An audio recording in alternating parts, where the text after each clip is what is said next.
యాదాద్రి జిల్లా భద్రాచలం శ్రీ సీతారామచంద్ర స్వామివారి దేవస్థానం చిత్రకూట మండపంలో హుండీ లెక్కింపు కార్యక్రమం చేపట్టారు.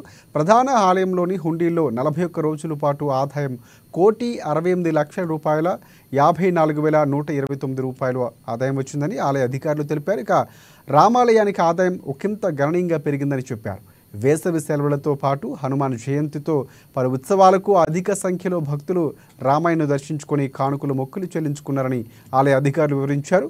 117 గ్రాముల బంగారం, కేజీ 300 గ్రాముల వెండిని, ఇతర విదేశీ కరెన్సీని కూడా స్వామివారికి భక్తులు సమర్పించారు.